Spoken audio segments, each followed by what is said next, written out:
और इधर गुजरात में शंखनाद करते हुए कार्यकर्ता आपको दिखाई दे रहे हैं।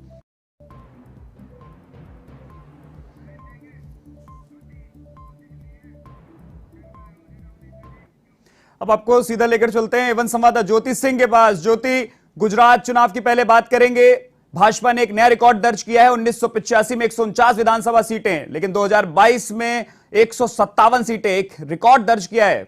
ज्योति,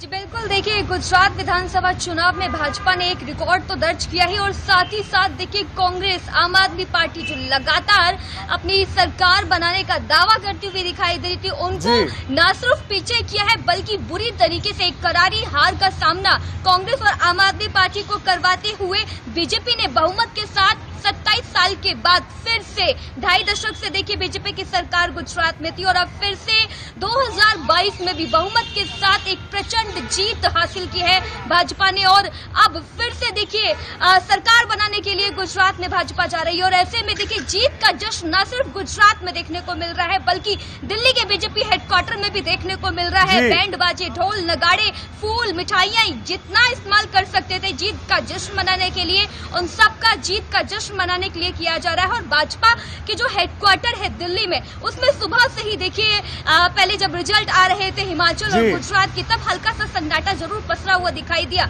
लेकिन दोपहर होते होते जैसे तस्वीरें साफ होती गई वैसे बीजेपी हेडक्वार्टर में जीत का जश्न मनाने के लिए तमाम वरिष्ठ नेता, सांसद, कार्यकर्ता जीत का जश्न मनाने के लिए पहुंचते रहे। और इस वक्त अगर हम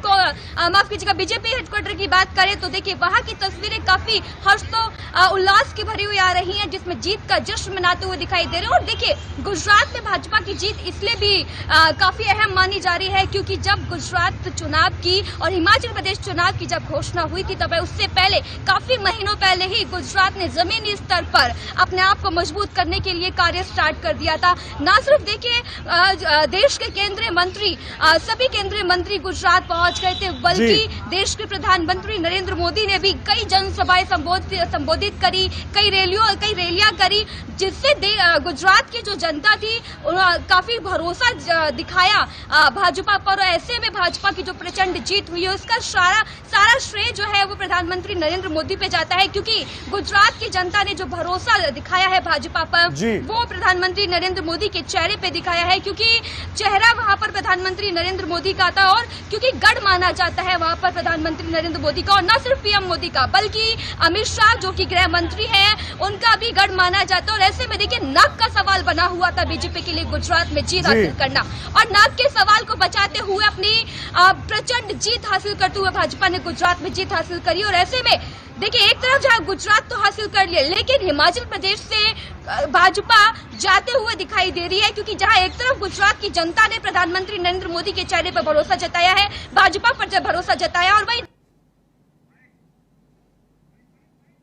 भाजपा को हिमाचल प्रदेश से बाहर कर दिया है क्योंकि वहां की जनता कहीं ना कहीं परिवर्तन चाहती थी। और ऐसे में अब कांग्रेस के ऊपर हिमाचल प्रदेश की जनता ने भरोसा जताया है। ज्योति, गुजरात की बात करते हैं एक बार कि गुजरात में कांग्रेस पार्टी हो या आम आदमी पार्टी, दोनों ने भाजपा पर जमकर निशाना साधा था। जहां एक तरफ आम आदमी पार्टी के अरविंद केजरीवाल पेपर में लिखकर दे रहे थे कि हम सरकार बना रहे हैं, तो कांग्रेस भी लगातार भाजपा पर हावी थी। लेकिन जिस तरह के रिजल्ट सामने आए, कांग्रेस पार्टी 20 सीटों से भी कम सीटों पर रह गई। आम आदमी पार्टी को हालांकि राष्ट्रीय पार्टी का दर्जा मिल गया इस चुनाव के बाद, लेकिन अब इन दोनों जगहों पर एक तरफ देखें तो कांग्रेस के जो प्रभारी थे रघु शर्मा, उन्होंने भी इस्तीफा दे दिया, तो कहीं ना कहीं हार का जिम्मा भी अपने ऊपर ले लिया है।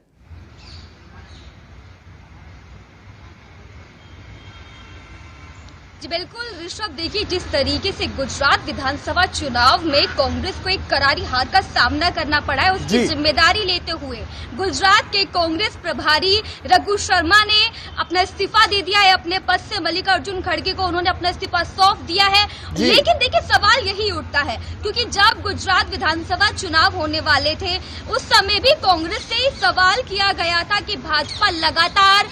गुजरात के ग्राउंड पर दिखाई दे रही थी, लगातार लगातार प्रचार कर रही थी, लेकिन कांग्रेस का कोई भी नेता वहां पर जाते हुए नहीं दिखाई दे रहा था, प्रचार करते हुए नहीं दिखाई दे रहा था। इस पर देखिए कांग्रेस की तरफ से सवाल का जवाब देते हुए कहा गया था, खुद जो पवन खेड़ा है उन्होंने खुद ये कहा था कि हम लोग जो मीडिया का प्रचार है उसे दिखाने की जगह हम लोग भरोसा कर रहे हैं डोर टू डोर कैंपेन पे। हम लोग जमीनी स्तर पर जाकर कांग्रेस के लिए प्रचार कर रहे हैं। हमारे तमाम कार्यकर्ता गुजरात की जनता से खुद पर्सनली मिलकर गुजरात में कांग्रेस के लिए प्रचार कर रही है। देखिए अब सवाल ये उठता है कि अगर कई महीनों पहले से ये कैंपेन चलाया जा रहा था गुजरात में कांग्रेस की तरफ से, तो फिर इतनी करारी हार का सामना गुजरात में कांग्रेस को क्यों करना पड़ा? इसकी जिम्मेदारी लेते हुए रघु शर्मा ने तो प्रभारी पद से इस्तीफा दे दिया, लेकिन अभी भी कई ऐसे नेता हैं जिनके कंधों पर ये जिम्मेदारी दी गई थी। तो ऐसे में सवाल ये उठता है कि क्या वो लोग भी इस्तीफा देंगे? कई बड़े दावे कांग्रेस की तरफ से भी किए जा रहे थे कि परिवर्तन की सरकार गुजरात की जनता चाहती है। गुजरात की जनता परेशान हो चुकी है। न सिर्फ कांग्रेस ने तमाम वादे किए, बल्कि आम आदमी पार्टी ने भी तमाम वादे किए। बल्कि आम आदमी पार्टी के मुखिया अरविंद केजरीवाल ने तो यहाँ तक कह दिया था कि सरकार बनेगी तो आम आदमी पार्टी की बनेगी और काफी बहुमत के साथ बनेगी। देखिए उन्होंने लिखकर भी दे दिया था कि 127 सीटें के आसपास जो है आम आदमी पार्टी की आएगी। अब ऐसे में देखिए राष्ट्रीय पार्टी तो बन गई आम आदमी पार्टी, लेकिन अब क्या आम आदमी पार्टी के वो दावे क्या वो तमाम वहां पर झूठे साबित हुए या फिर यूं कहीं कि फेल साबित हो गए? वो तमाम वादे, वो जो कैंपेन थे, वो तमाम वादे झूठे साबित होते हुए दिखाई दिए। इसीलिए गुजरात की जनता ने एक बार फिर से चौथी बार जो है भाजपा पर अपना भरोसा जताया है। ऋषभ। ज्योति, हिमाचल प्रदेश के चुनाव पे बात करते हैं। वहां का जो रिवाज है, जैसे राजस्थान का रिवाज रहा है कि एक बार कांग्रेस एक बार भाजपा, वहां का रिवाज कायम रहा, लेकिन वहां पे जिस तरह की जीत इस बार कांग्रेस को मिली है, राजीव शुक्ला इसीलिए मल्लिकार्जुन खड़गे से मिलने भी पहुंचे हैं, तो उसको लेकर क्या कुछ है?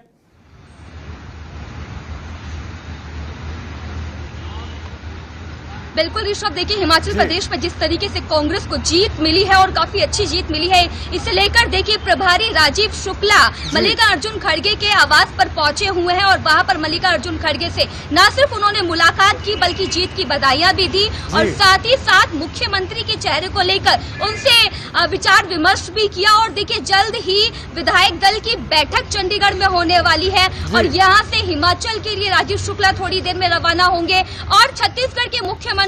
इसके साथ ही साथ एक और वरिष्ठ नेता हिमाचल पहुंच चुके हैं। क्योंकि देखिए जीत तो हासिल कर ली है कांग्रेस ने, लेकिन अभी कांग्रेस को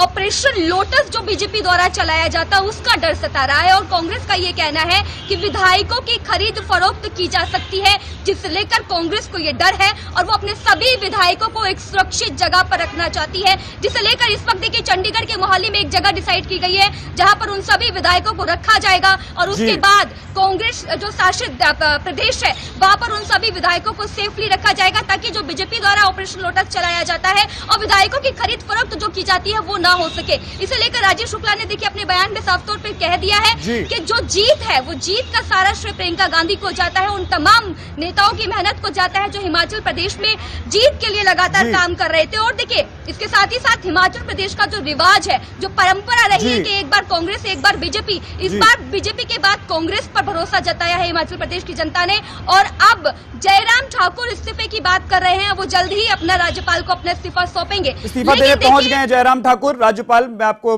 ये अपडेट दे रहा हूं, राज्यपाल को इस्तीफा देने जयराम ठाकुर पहुंच गए हैं। ज्योति, जयराम रमेश के 11 मंत्रियों में से 5 चुनाव हार गए। भारतीय जनता पार्टी के अगर शीर्ष नेताओं की बात करें तो नरेंद्र मोदी सहित कई नेता वहां पहुंचे, कई लोभ लुभावने जो वादे थे वो भी वहां पर किए, लेकिन उसके बावजूद ये स्थिति कि वहां पे 11 मंत्रियों में से 5 को हार का सामना करना पड़ा।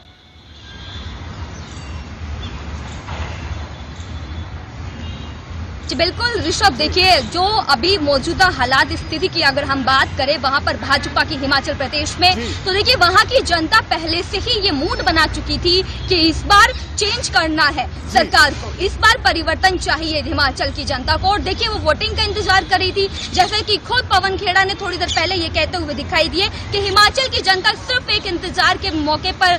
तलाश कर रही थी मौके का, और जब उनको ये रिजल्ट का